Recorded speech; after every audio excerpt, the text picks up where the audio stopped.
Om Swastiastu. Assalamualaikum warahmatullahi wabarakatuh. Namo Buddhaya, Shalom, salam kebajikan. Selamat pagi anak-anak calon peserta didik baru SMK Negeri 3 Negara tahun pelajaran 2020-2021. Di hari kedua ini, Selasa tanggal 14 Juli 2020, dilaksanakan kembali masa pengenalan lingkungan sekolah atau MPLS di SMK Negeri 3 Negara. Semoga semua dalam keadaan sehat dan bersemangat untuk mengikuti acara masa pengenalan lingkungan sekolah ini dengan selalu mematuhi protokol kesehatan sesuai dengan anjuran pemerintah. Baiklah anak-anak, kita mulai acaranya yang dimulai dengan doa bersama. Marilah kita berdoa sesuai dengan agama dan kepercayaan kita masing-masing dengan menundukkan kepala sejenak. Berdoa mulai. Berdoa selesai. Berikut akan disampaikan arahan sekaligus evaluasi MPLS hari pertama oleh Ketua Panitia MPLS SMK Negeri 3 Negara.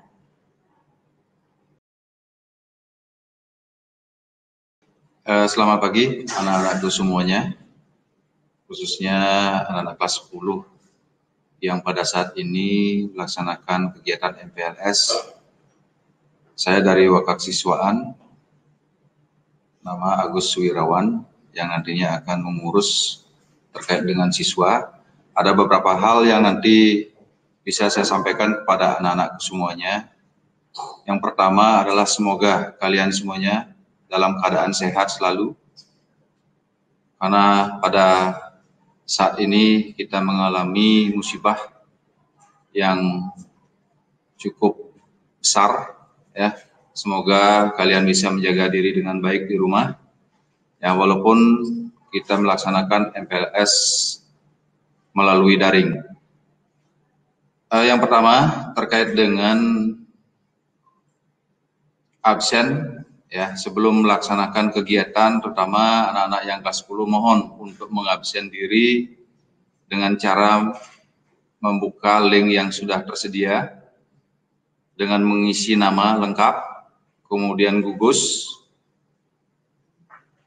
dan bila perlu komen. Ya, jadi like komen itu supaya ada istilahnya puja atau mungkin kebanggaan bagi kita di panitia MPLS.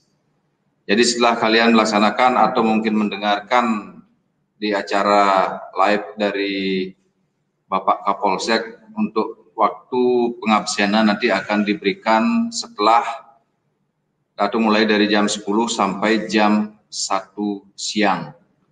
Nah, seandainya anak-anak yang memang tidak bisa mengabsen diri, mohon untuk membuat atau resume dari materi yang disampaikan pada hari ini. Jadi mohon untuk anak-anak semuanya kelas 10 bisa memperhatikan semua kegiatan yang dilaksanakan dari kemarin, hari ini, dan besok. Jadi itu yang perlu disampaikan terkait dengan kegiatan hari kedua. Untuk hari ini yang tutup dengan Parama Santi, Om Santi Santi Santi Om.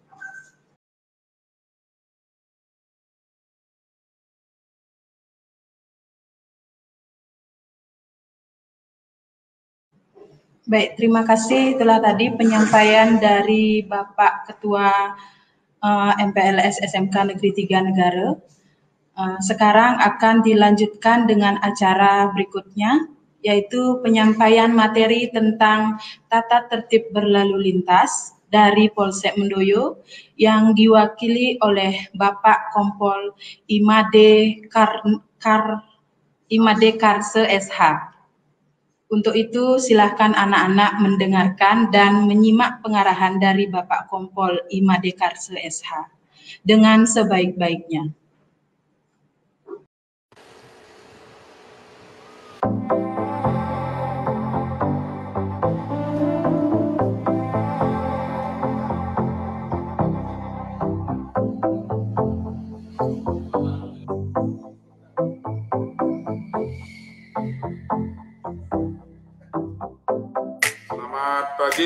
adik-adik yang melaksanakan masa pengenalan di lingkungan sekolah SMK Negeri 3 Negara. Pada kesempatan ini sebelumnya saya memperkenalkan diri. Nama Imade Karse selaku Kapolsek Mondoyo akan memberikan materi pelajaran tentang undang-undang berlalu lintas. Yang menjadi penekanan ini adalah sosialisasi Undang-Undang Nomor 22 Tahun 2009 tentang lalu lintas dan angkutan jalan. Maksud dan tujuan diberikan materi ini adalah satu, memberikan informasi kepada seluruh masyarakat pemakai jalan untuk lebih tertib, santun dan disiplin dalam berlalu lintas di jalan raya. Yang mempunyai tujuan agar terciptanya keamanan, keselamatan dan ketertiban, kenyamanan dan kelancaran berlalu lintas, dan mengurangi pelanggaran serta menekan angka kecelakaan di jalan raya. Ada beberapa pengertian yang perlu disampaikan adalah apa itu lalu lintas. Lalu lintas adalah gerak pindah barang atau orang, hewan, dan kendaraan dari satu tempat ke tempat lain dengan menggunakan jalan sebagai sarana jalan. Kemudian jalan adalah setiap jalan yang diperuntukkan untuk umum. Setiap pengemudi kendaraan bermotor di jalan wajib mematuhi satu, untuk ketertiban berlalu lintas, satu, rambu-rambu lalu lintas, kemudian marka jalan yang dicat itu, kemudian alat pengatur isyarat lalu lintas, gerakan petugas lalu lintas. Di sini juga terkait dengan kecepatan, di mana boleh kendaraan itu berkecepatan tinggi atau di mana harus pelan-pelan. Kemudian hormati dan hargai sesama pemakai jalan. Dalam hal ini, bagaimana kita itu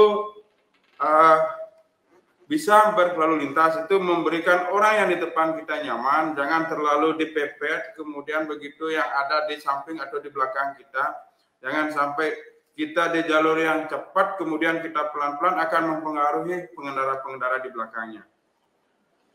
Hormati dan hargai semua pemakai jalan, kemudian disiplin dalam berlalu lintas.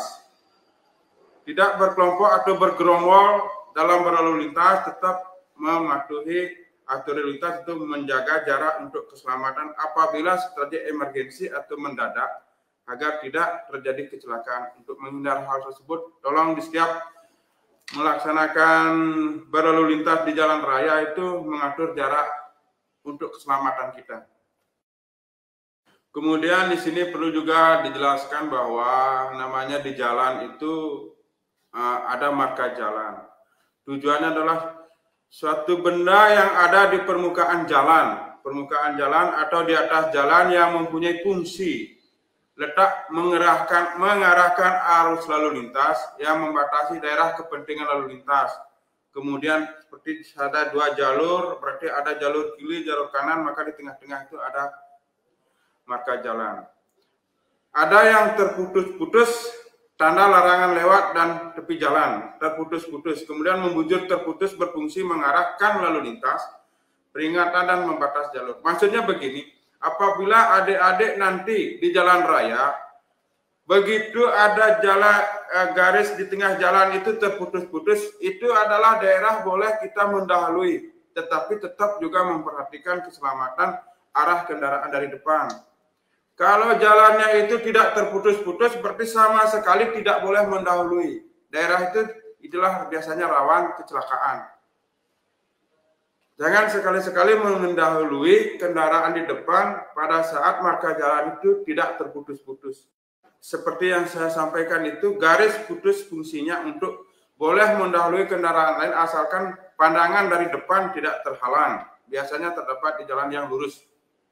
Kalau jalan tikungan, jalan tanjakan, kenapa jalan tikungan tidak terputus-putus, tidak boleh mendahului? Karena pasti pandangan kita akan terhalang dari kendaraan di depan. Kemudian tanjakan, karena tidak kemungkinan kita akan bisa mendahului kendaraan di tanjakan. Hal itu akan membahayakan bagi pengendara.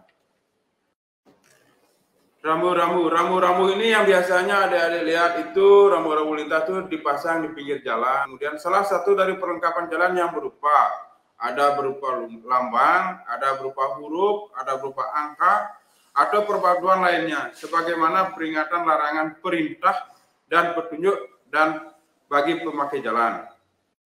Rambu peringatan itu adalah seperti tanda seru. Tempat-tempat rawan kecelakaan dipasang rambu-rambu seperti itu. Dalam artian peringatan untuk selalu berhati-hati. Kemudian ada beberapa rambu-rambu seperti tanda panah belok kanan, kemudian lingkaran merah di garis, berarti di sana tidak boleh membelok ke kanan. Menyatakan perbuatan yang dilarang dilakukan oleh pemakai jalan. Karena sudah ada tanda strip merahnya, tanda larangan. Nah, sekarang di dalam kota biasanya di simpang 4 itu ada alat pemberi syarat yang sering disebut dengan lampu lalu lintas, atau yang di bahasa lalu lintas adalah traffic light. Traffic light itu ada warna merah. Kalau sudah warna merah itu harus berhenti, tidak boleh lewat, harus berhenti. Kemudian ada warna kuning, berarti kita terus hati-hati atau persiapan untuk berhenti. Kemudian begitu warna hijau baru jalan. Makanya jangan sekali-sekali melawan, istilahnya melanggar di rambu-rambu lalu lintas ini, traffic light ini akan sering terjadi kecelakaan. Karena begitu kita diperintahkan untuk berhenti, kita berjalan atau lampu sudah kuning, sebenarnya kita hati-hati akan persiapan untuk berhenti. Kadang-kadang adik-adik itu atau pengendara itu agar tidak kena lampu merah, akhirnya bukannya mengurangi itu istilahnya hati-hati persiapan untuk berhenti, malahan dia mengegas dan mempunyai kecepatan tinggi, sedangkan dari kendaraan yang dari arah samping sudah berjalan lampu hijau.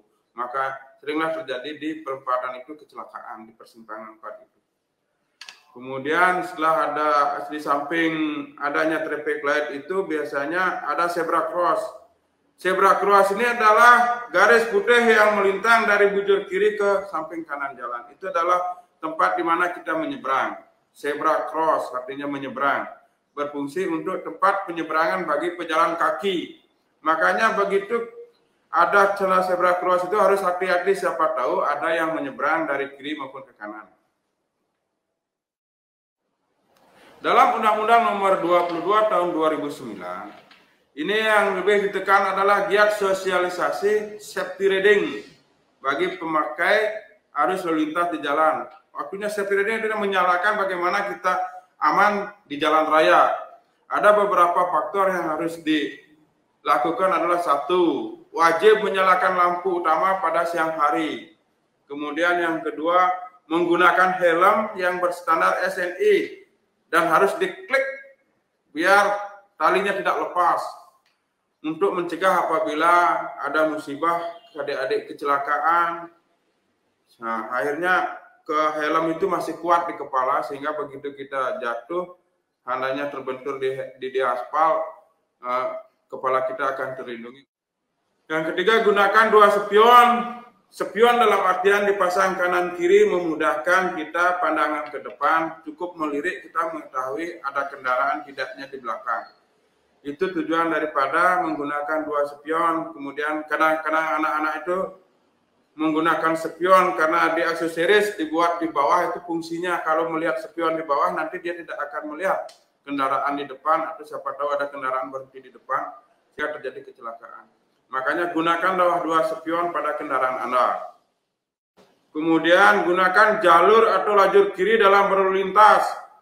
Di sini sering terjadi kecelakaan. Gara-gara begitu keluar dari depan rumah, karena jaraknya dekat, tujuannya nanti akan ke kiri, dia itu tetap menggunakan jalur di kanan. Sehingga dia itu menyebabkan pemicu terjadinya kecelakaan. Walaupun kita berada di luar garis atau di bahu jalan. Apalagi malam hari, kadang-kadang gelap, kita tidak melihat yang di depan itu ternyata ada dari arah berlawanan, arah dari depan di sisi kanan. Itu menyebabkan kecelakaan. Nah, kemudian setiap adik-adik nantinya mengendarai sepeda motor wajib ada SIM. Kenapa perlu itu SIM? SIM itu adalah bukti kompetensi, artinya keahlian adik-adik untuk menaik sepeda motor, mengendarai sepeda motor. Bukti kompetensi bagi seseorang yang telah lulus uji pengetahuan, kemampuan dan keterampilan mengemudi di jalan sesuai persyaratan yang ditunjukkan berdasarkan Undang-Undang Lalu Lintas dan Angkutan Jalan. itu adalah kalau sudah punya SIM berarti adik-adik itu baru boleh menaiki sepeda motor, mengendarai sepeda motor. Sekarang SIM itu ada beberapa penggolongan SIM. Kemudian yang pertama mungkin yang sering adik-adik dengar itu adalah SIM C. SIM C itu golongannya untuk kita mengendarai sepeda motor. Kemudian roda 3 tanpa gandengan. Itu untuk SIM C. Kemudian SIM A itu adalah untuk mobil penumpang dan barang perseorangan dengan jumlah berat tidak lebih dari 3.500 kg.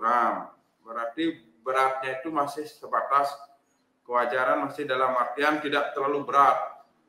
Kalau kendaraan-kendaraan berat itu menggunakan SIM B1, mobil penumpang dan barang perseorangan dengan jumlah berat lebih dari 3,5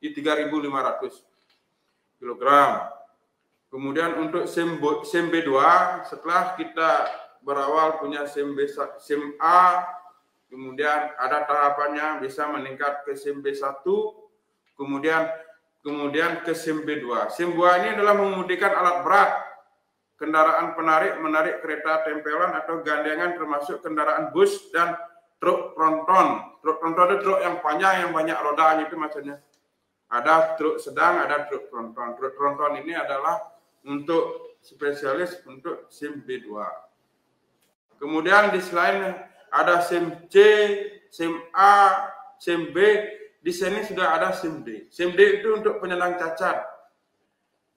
Bagi pengendara yang cacat itu harus memiliki SIM D. SIM D ini dibagi dua, SIM D1 setara dengan SIM C, kemudian SIM D2 setara dengan SIM A. Kemudian ada batasan izin untuk memiliki SIM, untuk pemohon SIM. SIM A, SIM C, dan SIM D itu adalah 17 tahun. SIM B1 setidak-tidaknya umur 20 tahun, sudah betul-betul berpengalaman di jalan. Kemudian untuk SIM B2 karena ini kendaraan-kendaraan yang berat, harus betul-betul punya skill atau keterampilan yang sangat mumpuni di jalan raya. Sehingga tidak untuk mencegah terjadinya kecelakaan-kecelakaan. Kecelakaan lalu lintas itu pada umumnya kecelakaan yang terjadi yang diawali dengan pelanggaran yang dilakukan oleh pemakai jalan. Setiap pelanggaran itu apakah pelanggaran mengambil haluan orang lain atau tidak hati-hati terhadap mau menyeberang, tidak memperhatikan etika berlalu lintas, tidak melihat kiri atau kanan, kemudian tiba-tiba keluar dari gang atau keluar dari rumah terus mau menyeberang jalan. Walaupun dia akan ke kiri maupun ke kanan, tidak memperhatikan kendaraan lain sehingga terjadi kecelakaan di depan rumahnya sendiri. Pada umumnya kecelakaan lalu lintas diawali dengan pelanggaran. Sehingga mengambil haluan orang lain terjadi kecelakaan itu. Kemudian yang kedua, untuk di wilayah Jembrana, kecelakaan lalu lintas didominasi oleh anak-anak muda yang masih usia remaja. Karena anak-anak usia remaja ini masih labil, kadang masih egonya, kemudian tidak memperhatikan keselamatan, tidak menggunakan standar sebagaimana menggunakan helm, kemudian menggunakan spion, kendaraan sepeda motornya, kemudian sering juga sambil cerita di atas sepeda motor sambil bermain-main dengan temannya, akhirnya bisa menimbulkan kecelakaan. Yang lebih parahnya kadang-kadang sambil naik sepeda motor menggunakan HP atau menerima telepon, main SMS atau WA-an, kemudian tidak melihat ada halangan di depan sehingga terjadi kecelakaan. Untuk itu jangan sama sekali tidak diperbolehkan kalau sedang naik sepeda motor itu main HP ataupun membalas SMS. Naik sepeda motor itu harus fokus di jalan raya untuk mencegah terjadinya kecelakaan. Di samping itu ada beberapa faktor penyebab terjadinya kecelakaan lalu lintas. Salah satunya adalah satu faktor manusia atau orang. Satu, orang itu tidak disiplin berkendaraan. Kemudian pada saat naik sepeda motor mungkin ada masalah dalam keadaan emosional atau bisa dalam keadaan mabuk habis minum minuman miras sehingga tidak bisa mengendalikan sepeda motornya. sehingga daya konsentrasinya itu berkurang di jalan raya, tidak fokus, tidak terampil, lebih-lebih karena kecapean, ngantuk, bukannya dia istirahat, akhirnya bisa kecelakaan sendiri, menabrak pohon, kemudian menabrak orang yang ada di depannya. Di samping faktor manusia, ada juga faktor kendaraan. Apakah kendaraan itu sudah layak pakai atau layak jalan? Makanya kendaraan di Samsat 5 tahun itu mengganti plat, kemudian di sana akan diuji kelayakan apakah remnya, lampunya, kemudian standar-standar lainnya di sana akan diuji kelayakannya. Faktor jalan dan lingkungan. Seperti disampaikan tadi, jembatan, jalan sempit, kendaraan di jalan bergelombang atau rusak, lebih-lebih jalan licin karena faktor alam, karena musim hujan, tikungan atau tanjakan atau turunan yang kadang-kadang sangat mengganggu. Itu adalah tikungan yang tajam, kemudian tanjakan yang terlalu tinggi sehingga kendaraan tidak memungkinkan untuk bisa melaju dengan normal. Pohon tumbang, kemudian angin kencang. Itulah faktor-faktor alam yang tidak bisa kita hentikan begitu saja, faktor-faktor alam. Tetapi bagaimana kita mengendalikan diri untuk mengantisipasi kemungkinan-kemungkinan yang akan terjadi di jalan raya. Nah, ada beberapa hal yang perlu saya sampaikan, saya tekankan terhadap adik-adik yang mengendarai sepeda motor. Tolong tetap fokus kalau di dalam mengendarai sepeda motor, kemudian jaga kelengkapan, setidak-tidaknya menggunakan helm. Helmnya itu harus dipasang talinya, klik. Kalau berpakaian adat, udangnya itu bisa disimpan dulu di tas, kemudian setelah di sekolah, setelah turun dari sepeda motor, buka helm baru menggunakan udang. Sekeras-kerasnya kepala kita, aspal itu lebih keras, sehingga bisa menyebabkan kita bisa kecelakaan dan berakibat apakah itu meninggal dunia, ataupun bisa cacat seumur hidup, atau akan bila kehilangan ingatan sehingga akan membebani yang lainnya, orang tua kita, keluarga kita. Karena adik-adik itu adalah masa depan bangsa dan negara yang akan mengisi kemerdekaan ini, pembangunan ini. Tolong tetap tertib berlalu lintas dan jaga keselamatan untuk kebersamaan atau untuk keselamatan kita semuanya. Demikian yang dapat saya sampaikan. Saya akhiri dengan Parama Santi. Om Santi, Santi, Santi.